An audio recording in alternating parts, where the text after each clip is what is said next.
Look at your hand. Flex your fingers. Feel the texture of the device you are holding. Listen to the ambient hum of the room around you. You trust these sensations implicitly. They are the bedrock of your reality. You believe that you are a biological entity born years ago with a history of memories leading up to this precise second. But physics suggests that this assumption is statistically absurd.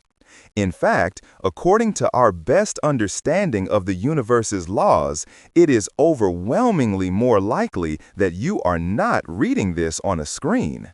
It is more likely that you are a disembodied brain formed spontaneously out of the chaos of the void a fraction of a second ago, complete with false memories of a life you never lived. This is not science fiction. This is the Boltzmann brain paradox.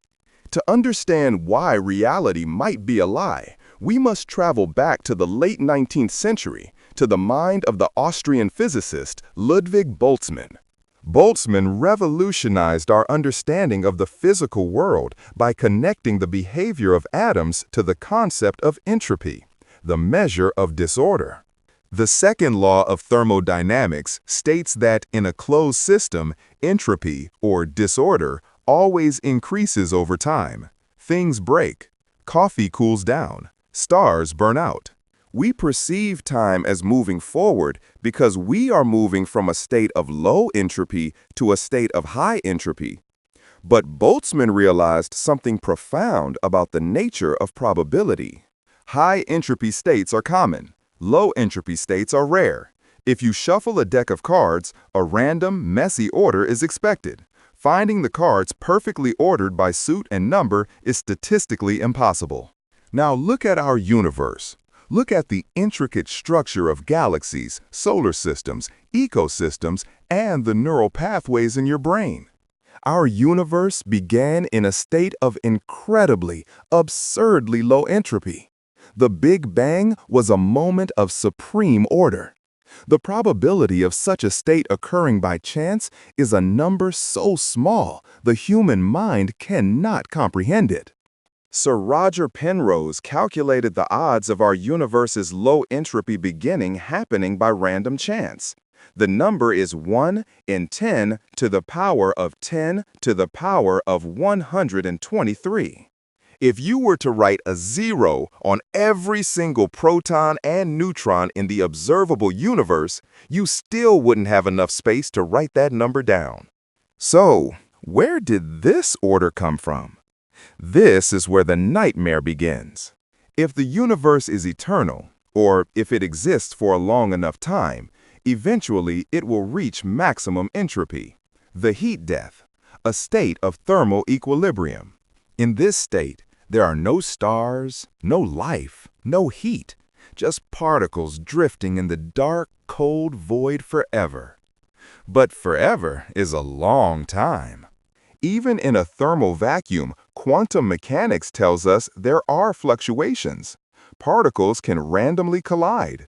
Energy can temporarily spike.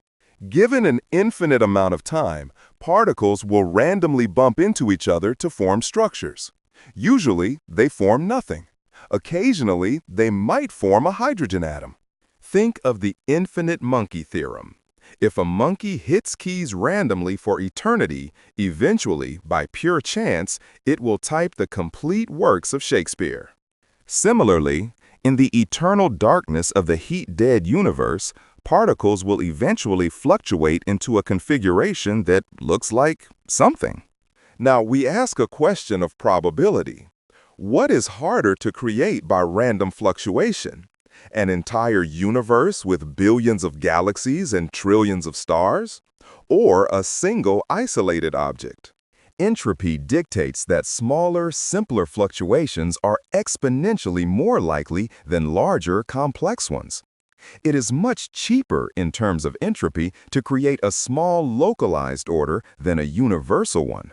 The minimum requirement for you to exist, for your consciousness to perceive this moment, is not the Milky Way.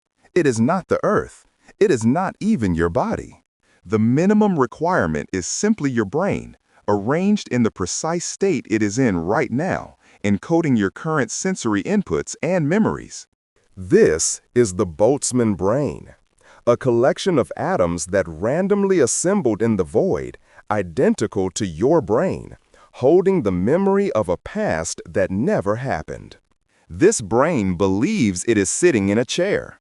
It believes it grew up, fell in love, suffered heartbreak, and clicked on this video.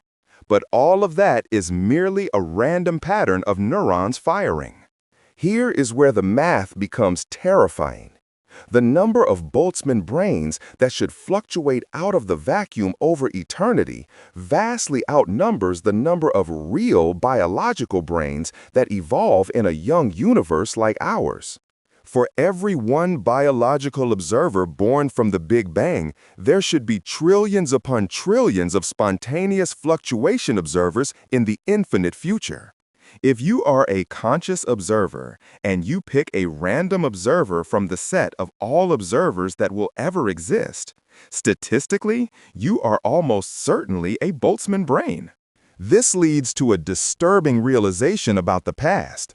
You rely on your memories to prove your existence, but memories are just physical states in your neurons right now. A Boltzmann brain has memories. It remembers eating breakfast this morning. But there was no breakfast. There was no morning. There was only the fluctuation, creating the illusion of a history. If you are a Boltzmann brain, then human history, art, science, and evolution are not real. They are random data encoded in a fleeting mind drifting in chaos. And the future? A thermal fluctuation is unstable. It cannot sustain itself. If you are a Boltzmann brain, your existence is likely to end now. Play or now. The fact that you are still here, that the next moment follows the previous one with a logical consistency, is the only evidence you have that you might be real. Physicists take this paradox very seriously, not because they believe we are hallucinations, but because it indicates a flaw in our theories. If our current models of cosmology predict that Boltzmann brains outnumber biological brains, then our models are likely wrong. This is known as a reductio ad absurdum. Cosmologists like Sean Carroll argue that for the universe to make sense, we must find a reason why the early universe had such low entropy and why the universe decays faster than brains can fluctuate. Perhaps the vacuum is unstable. Perhaps the universe will rip itself apart before enough time passes for these brains to form. We need a theory that suppresses the probability of these hallucinations. There is also the argument of cognitive instability. If you are a Boltzmann brain, your brain was formed by randomness. Therefore, your reasoning faculties are also random. You cannot trust your logic to prove you are a Boltzmann brain, because a Boltzmann brain's logic is untrustworthy. The hypothesis undermines itself. However, the dread remains.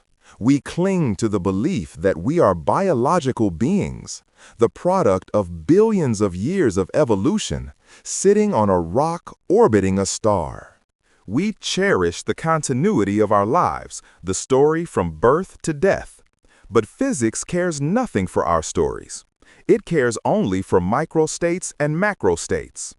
Ask yourself, what is more likely?